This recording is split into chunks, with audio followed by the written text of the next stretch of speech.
காஷ்மீர் முதல் கன்னியாகுமரி வரை தடையில்லா போக்குவரத்து சேவையில் முன்னணி நிறுவனம் சாய் கிருஷ்ணா டிரான்ஸ்போர்ட், மாதவரம், சென்னை.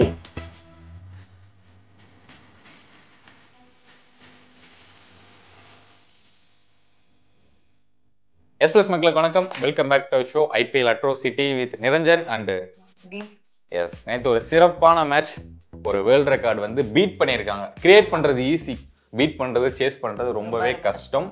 261 ரன்கள் எடுத்த KKR வந்து 262 அடிச்சு வின் பண்ணியிருக்காங்க. பஞ்சாப் கிங்ஸ் சூப்பர் கிங்ஸ் வந்து சென்னை டீம். சொன்னா நேற்று ரெண்டு பேருமே கிங்ஸ் அப்படின்னு நிரூபிச்சிட்டாங்க.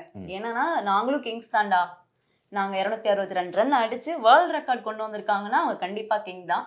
அது அவங்க பேர்ல உள்ளது மாதிரியே நிரூபிச்சு காட்டிட்டாங்க. லாஸ்ட் ஒரு ஃபியூ மேட்ச் எல்லாம் அவங்க கண்டினியூஸா லாஸ் ஆகிட்டே வரும்போதெல்லாம் ஜஸ்ட் மிஸ்ல தான் மேட்ச் அவங்கள்ட்ட இருந்து போச்சு. பட் ஆனா இந்த வெற்றி வந்து அவங்களுக்கு ஒரு பெரிய நம்பிக்கையை ஏற்படுத்தியிருக்கு. யாருக்கு? பஞ்சாப் கிங்ஸ்க்கு. ஓகே, அதான் சிறப்பான மேட்ச். KKRம் ஒரு சூப்பரான பெர்ஃபார்மன்ஸ் கொடுத்துட்டே வந்துட்டு இருக்காங்க. டேபிள் டாப்பரா செகண்ட் பிளேஸ்ல வந்து இருந்துட்டு இருக்காங்க. ஓகே, ஒரு சூப்பரான அடிச்சானுங்க. ஒரு 4வது ஹையஸ்ட் ஸ்கோர் நடிச்சிட்டம்பா அப்படின்னு நினைக்கும் போது அதை பீட் பண்ண ஒருத்தன் வந்தான்டா அப்படிங்கிற மாதிரி தான் இருந்துச்சு. ஓகே, KKRோடைய பேட்டிங் லைனை பத்தி பேசுவோம். ஒரு சூப்பரான பார்ட்னர்ஷிப்.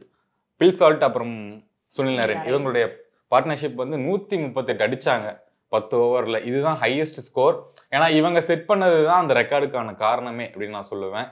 அதுக்கப்புறம் சுனில் நரேன் ஒரு கேட்ச்ல அவுட் ஆனதுனால அங்க கொஞ்சம் பிரேக் ஆச்சு. அதுக்கப்புறம் வெங்கடேஷ் ஐயர் வந்தாரு, ஒரு சூப்பரான ஒரு 30+ கொடுத்தாரு. அடுத்து எல்லாமே கேமியோ மாதிரி விளையாடி முடிச்சுட்டு போயிட்டாங்க. ஆனா 261 அவங்களும் எதிர்பார்த்திருக்க மாட்டாங்க. ஒரு நம்பிக்கையோட போய் உட்கார்ந்துருப்பாங்க, நம்ம தான் இன்னைக்கு மேட்ச் வின் பண்ண போறோம் அப்படின்ட்டு. ஆனா எதிர்பார்க்காம நேற்று பஞ்சாப் கிங்ஸ் வின் பண்ணிட்டாங்க.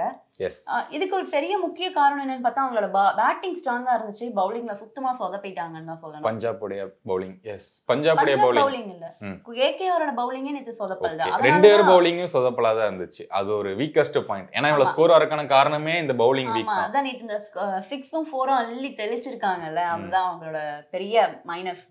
எவ்வளவு 6 எவ்வளவு 4? 37 4 அடிச்சிருந்தாங்க, 42 6. நேற்று அந்த கிரவுண்ட்ல மேட்ச் பார்த்த ஆடியன்ஸ் எல்லாருமே இப்படி மேலதான் பார்த்துட்டு உட்கார்ந்துருப்பாங்கன்னு நினைக்கிறேன். ஏன்னா அந்த அளவுக்கு வாரி வழங்கி இருந்தாங்க 6யும் 4யும். மேட்ச் நல்லா இருந்துச்சு. ஆனா அந்த ரன்னை தடுக்கிறதையோ அதெல்லாம் மிஸ் பண்ணிட்டாங்க. பவுலிங் ரொம்பவே ரொம்ப சொதப்பல். KKR சூப்பரா அடிச்சாங்க அப்படின்னாலுமே 6 விக்கெட் எடுத்தாங்க. எல்லாம் தாண்டி இந்த ரன்ஸை கண்ட்ரோல் பண்றதுக்கு என்ன பண்ணீங்க? இந்த ஃபீல்டிங் செட் பண்ணீங்களா? கரெக்டான ஆர்டர் நிப்பாட்டினீங்களா அப்படின்னு கேட்டிங்கன்னா அது வந்து ஒஸ்ட் இருந்துச்சு. எனக்கு தெரிஞ்ச ஒரு 4 கேட்ச் வந்து மிஸ் பண்ணியிருந்தாங்க. எல்லாமே வந்து கைக்கு வர கேட்சை மிஸ் பண்ணிட்டு ஃபீல் பண்றது வந்து இவங்க தான் அப்படின்னு தான் சொல்லுவேன். இன்னொன்று சிங்கிள் சிங்கிள் விட்றதே நீங்கள் பிரச்சனை இல்லை. 4ம் கையிலே போகுது, அதையும் தட்டி விட்டு 4 போக வைக்கிறீங்க அப்படிங்கும் போது சரி ஓகே ஜாலியாக ஃபீல்டிங் பண்ணுங்கப்பா, ஒரு கல்லி கிரிக்கெட் மாதிரி விளாண்டு போகிறோம். கிரிக்கெட் தான் நேற்று. ஆனா அது ஒரு வேர்ல்ட் ரெக்கார்டு. அதுதான் ஆச்சரியமான ஒரு விஷயம். எனக்கு இது மேட்ச் ஃபிக்ஸிங் மாதிரி தோணுது. ஏன்னா ஒரு பால் கூட ஒரு யாக்கர் இல்ல, ஒரு ஸ்பின் இல்ல, எதுவுமே இல்ல. ஜாலியான ஒரு பவுன்சர் போறேன்டா, அடி நீ சாத்து, ஒரு ஃபுல் டாஸ் போடுறேன் அடிச்சு சாத்து. சுனில் ஒத்தைக்குல ஜாலியா அடிச்சிட்டு இருந்தாரு. அந்த ஒரு மீம் வரும், ஒரு சின்ன பையன் வந்து டீ குடிச்சிட்டு எல்லா பக்கம் அடிச்சிட்டு இருப்பான் ஒத்த கையில. அந்த மாதிரிதான் எனக்கு தெரிஞ்சு சுனில் நரேன். ஒரு 76 ரன்கள் விளாசிட்டாரு, ஒரு கேஷுவலா ஆடினாரு. கான்சென்ட்ரேஷன் பவுலிங்ல காட்ட மறந்துட்டாங்க KKR. ஆமா, என்ன சொதப்பல் KKRோட பவுலிங்ல? அதான் யார்கர் இல்ல, பவுன்சர் கிடையாது, எதுவுமே இல்ல. எல்லாமே இந்த ஸ்ட்ரீட் கிரிக்கெட்ல விளையாடுவாங்கல்ல பசங்க, அதே மாதிரி ஒன் பிட்ச் கேட்ச் அந்த மாதிரி எல்லாம் போயிட்டு இருந்துச்சு நேத்து. சோ அதுதான் அவங்களோட பெரிய மைனஸாவே நேத்து அமைஞ்சிருக்கும். அதுவும் இல்லாம இந்த டாப்பர்ல இருக்காங்கல்ல டேபிள் 2ல, நம்ம தான் வந்துட்டோமே அப்படிங்கிற ஒரு அது ஒரு ஓவர் கான்ஃபிடன்ஸ் வந்து இந்த IPL ஒரு பெரிய மைனஸ் அப்படின்னு நான் சொல்லுவேன். ஏன்னா இந்த CSK vs LSG மேட்ச்லயும் அதுதான் நடந்துச்சு. CSK வந்து ஒரு ஓவர் கான்ஃபிடன்ஸா இருக்காங்க, அதனாலதான் அவங்க தோத்தாங்க அப்படின்னு எல்லா ரசிகர்களும் சொன்னாங்க. எக்ஸ்பர்ட்ஸ் எல்லாரும் சொன்னதும் அதுதான். நம்ம ஏரியா, நம்ம இடம், நம்ம தான் ஜெயிப்போம். அது கண்டினியூவா ஹோம் கிரவுண்ட்ல 2 மேட்ச் லாஸ் ஆயிருக்கு. அது ஒரு பெரிய மைனஸ் அவங்களுக்கு. நேத்துக்கு நடந்த KKRக்கு அதேதான். நம்ம என்ன பண்ணிடுறோம், நம்மளை யார் அடிப்பா அப்படிங்கிற அளவுக்கு ஒரு மைண்ட் செட் வச்சுட்டாங்க. அது இந்த ஒரு ரெக்கார்ட் வச்ச 2 ரெக்கார்டுமே வந்து இவங்க யாருமே அடிக்கல. SRH வச்ச 2 ரெக்கார்டுமே 287 271 சம்திங், ரெண்டுத்தையுமே யாருமே அடிக்கல. அப்படிங்கும் போது சரி நம்ம வைக்கிறோம், நம்மளே அடிக்க மாட்டாங்க அப்படின்னு நினைச்சா ஒரு ஆணவம்னு சொல்லுவாங்கல்ல, அது எனக்கு ரொம்ப அதிகமாவே இருந்துச்சு. ஆனா அதை அப்படியே அடிச்சு தெரிக்க விட்டுட்டாரு பாஸ்டோவும் சஷாந்த் சிங். முத்துப்பாண்டி ஏரியாலேயே வந்து அடிச்சிருக்கான்னா அவன் சாதாரண ஆள் இல்லையா அப்படின்னு தான் இருந்தான். பேஸ்டோ சூப்பர் ஷோவான இது பண்ணியிருந்தாரு. மேட்ச் கூட அவர் தான் நினைக்கிறேன். அவரோட மாஸ் பெர்ஃபார்மன்ஸ் தான் இன்னொன்னு என்னன்னா ஒரு கம்பேக். ஏன்னா அடுத்து முன்னாடி உள்ள மேட்ச்லாம் அவர் அவ்வளவு பெர்ஃபார்ம் பண்ணாரான்னு கேட்டா கண்டிப்பா இல்ல. நேத்து அதுதான் நேத்து வந்துட்டான்டா அப்படிங்கிற மாதிரி இருந்துச்சு நேத்து மேட்ச். 48 பால்ல 108 ரன் பாசிபிளே இல்ல.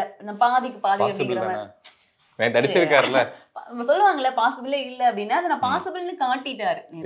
அதான் நான் வந்து சிங்கிளே அடிக்க மாட்டேன், அடிச்சா 4-6 தான். ஆமா, அப்படிதான் 8-4 9-6 நான் உட்கார்ந்து நின்ன இடத்துல இருந்தே அடிப்பேன்டா. உட்கார்ந்து அடிப்பாரா? சரி, நின்ன இடத்துல இருந்தே அடிப்பேன்டா அப்படிங்கிற மாதிரி. அந்த எப்படி நம்ம சிவம் தூபி அடிப்பாங்க, அதான் நானும் சொல்றேன், அடிச்சிட்டாரு. எஸ், அந்த பாக்ஸ் விட்டு வெளியே வராம இந்த சிவம் டியூபி ஒண்ணு பண்ணுவாரு. இந்த ஃபிங்கர் ஃப்ரூட் காட்டுவாங்க, ஃபுட் பிரிண்ட் வந்து 2 ஸ்டெப் தான் நவந்திருப்பாரு. அதே மாதிரி தான் பேஸ்டவும் எங்கேயுமே நவரல, ஒரு சிங்கம் மாதிரி நின்று அடிச்சு கொடுத்தாப்புல. சூப்பரான ஒரு ஷோ பஞ்சாப் கிங்ஸ் இருந்து. அன்எக்ஸ்பெக்டட் ஆக்சுவலா அடிப்பாங்களா அப்படிங்கிறது. ஆனா அடிச்சு காட்டி நாங்க நிரூபிச்சிட்டோம், நாங்களும் இந்த டீமுக்குள்ளதான் இருக்கோம், மேட்ச்ல நிரூபிச்சு 8வது பிளேஸ் வந்துட்டாங்க. ரொம்ப சந்தோஷம்.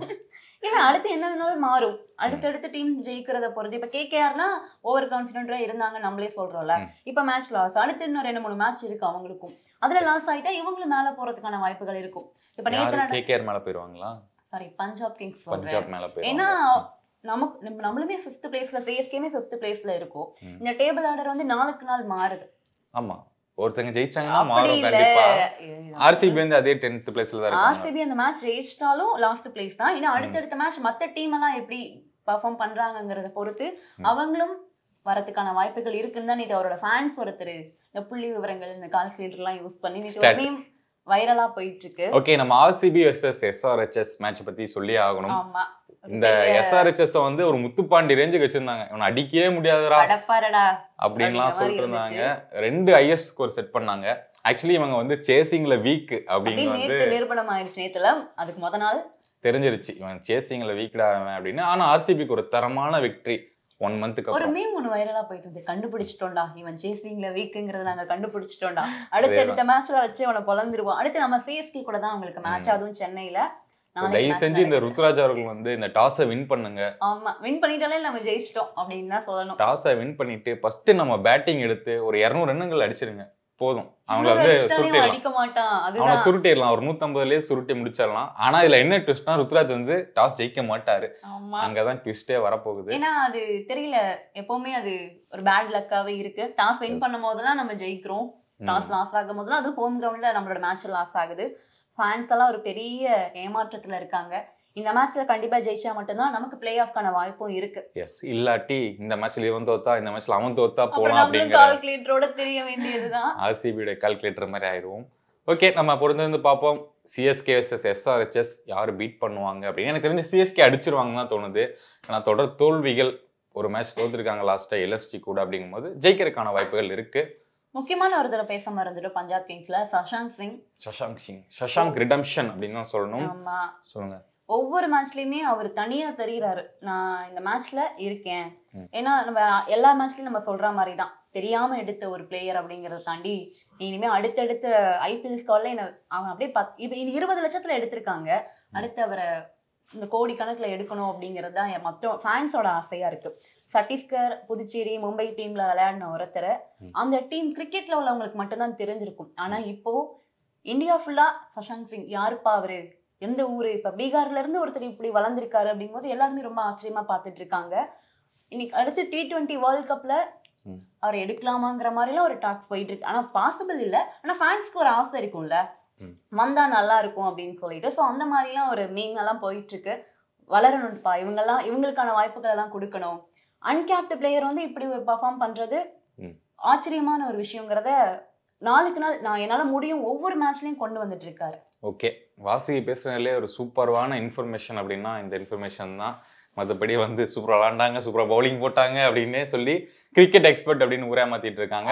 Okay, CSK versus SRH match யார் ஜெயிப்பாங்க அப்படின்னு நம்ம வெயிட் பண்ணி பார்ப்போம். தொடர்ந்து மூவி ரிவ்யூக்கள், கிரிக்கெட் ரிவ்யூக்கள் தொடர்ந்து வந்துகிட்டே இருக்கும்.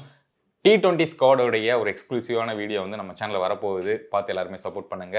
ஓகே, தேங்க்யூ ஃபார் வாட்சிங். தேங்க்யூ.